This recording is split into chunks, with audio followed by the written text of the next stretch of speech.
Today, let's talk about stockpiling, which is also a big part of living a simple life. Do you need it? Absolutely. Can you mess it up? Also, yes. So, if you've ever bought 10 bottles of shampoo during a sale just in case, or ended up with a pantry full of expired canned soap, this video is exactly for you. Here's the thing, stockpiling itself isn't the problem, it's how you do it. When done right, it can save you money, time, and even your sanity. But when done wrong, well, it eats up your space, drains your wallet, and taxes your passions. So today, we're diving into 5 golden rules for smarter stockpiling. I will break it down for you with examples. What's worth stockpiling, what's better to buy in moderation, and what's just not worth it at all. By the end of this video, you will have fewer regrets and way more breathing room in both your home and your budget. If you're new here, hi, I'm Emily. I share tips on living a simpler, happier life. So don't forget to hit subscribe button and join the journey. Now let's dive in. Rule number 1. Stock up on daily essentials, but not like the apocalypse is coming. Basically, I'm talking about the toilet paper, female hygienic aid, and coffee, aka survival juice. We all have those must-have items we use daily. For me, it's coffee. Without it, I'm not even a human before 9 a.m. For others, it might be toilet paper because, let's be honest, it's non-negotiable. These items have 2 magic qualities. They're used frequently and consumed quickly. That means stockpiling makes perfect sense. Just don't go overboard. Remember these early pandemic days when people fight over toilet paper rolls like it was a world wrestling entertainment match? No, not like that. Here's a sweet spot. Stock up on 2 or 3 months worth of essentials max. For example, I once snagged a 6-month coffee stash at 50% off. It was the best deal ever. But did I need 6 months? Well, not really. My kitchen turned into a mini Starbucks and I ran out of space for, actual food. So think about your storage. If you are cramming rolls of paper towels into your coat closet, it's time to scale back. And the pro tip is make sure these items are actually things you will use before they expire. So what's your cannot live without item? Is it tea, snacks, or maybe your favorite type of chocolate? Let me know in the comments. I'm so curious. Rule number 2 is moderation is key. Use one, store one. Now let's talk about items you use every day but don't go through super quickly. Think toothpaste, hand soap, or shampoo, right? These are essentials, sure, but they're not disappearing overnight. Unless you are brushing your teeth like 10 times a day. If you are, we need to talk. The mistakes here is buying way too many backups. Once I bought 6 bottles of lavender scented dish soap during a sale. By the time I got to bottle 4, I couldn't stand the smell of lavender anymore. That's a hard lesson. So the right approach is use one, store one. Or if you really love the product and the deal's too good, store 2.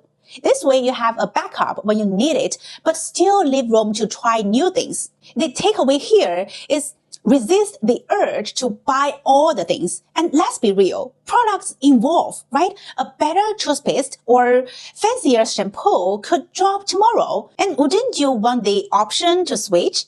Plus, there's a sense of relief in not drawing in products every time you open your bathroom cabinet. Rule number 3 is the don't stockpile category. Buy as you go. I think this is the one we all secretly struggle with. It's like we have this internal voice that says, what if I need 6 cucumbers this week? Better grab some just in case. Well, spoiler alert, you won't. And by day 4, these cucumbers will clean shelves of their former selves. This category includes anything that's better fresh or situational, like produce, tools, and clothing. Okay, let's talk about produce first. How many times have you optimistically bought a fridge full of fruits and veggies, thinking, this is a week I become a salad person, only to discover a week later that your lettuce looks like swamp foliage and your apples have started a mushy uprising. So here's the thing, fresh stuff isn't meant to be stockpiled. Just buy what you know you will definitely eat in a week. And if you're not sure, maybe just skip the kale entirely. Now, tools. Well, raise your hand if you've ever bought a gadget thinking, it will change my life forever. Like one time, I splurged on a spiralizer during a healthy kick. I imagined myself twirling out zucchini noodles like a pro. Guess how many times I used it? Twice. So now it's collecting dust in my drawer of forgotten dreams. And clothing? It's when it's tricky. Sometimes we buy stuff just in case, like that sparkly dress for a hypothetical gala or hiking boots for a mountain you haven't climbed yet. Well, unless you've got an extra plan to wear it, leave it on the rack. Trends change, seasons change, and honestly, so do we. You know what you can do without buying everything you need? Borrow or rent tools instead of buying them.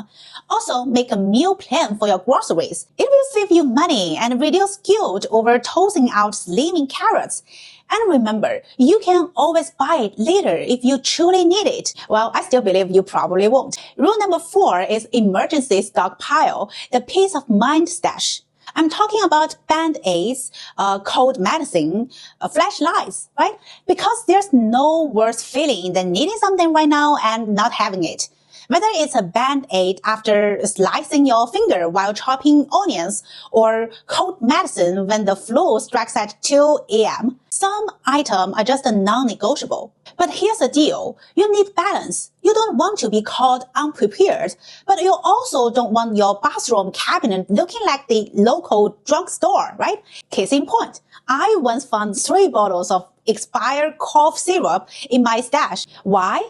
Because I kept buying a new one every time I felt a sneeze coming on, forgetting the others already existed. The goal here is simple. One of each essential, not an army. Think band-aids, painkillers, cold medicine, and a trusty flashlight. And don't forget to check expiration dates. You don't want to find out your headache meds expired when you need them most. Now let's talk strategy. This is not about scoring deals. Seriously, no one's bragging about the 50% of band-aids they bought last year. Instead, focus on having just enough to get you through a rough patch. And if you've got duplicates or extras, share them. Neighbor needs a band kit? Boom, you are a hero.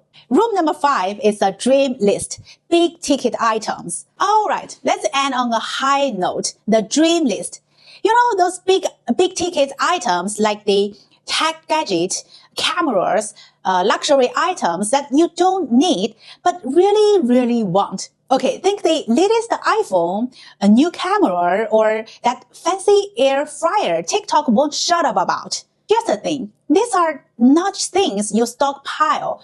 They're things you plan for. Instead of impulse buying during every flashy sale, create a dream list. For me, it's a micro-lens camera, a noisy canceling headphones, and don't love, a hated blanket in winter. So step 1, narrow it down to your top 3. Why 3? Because if your list is too long, it's not a dream list. It's a shopping cart. So step 2, save intentionally.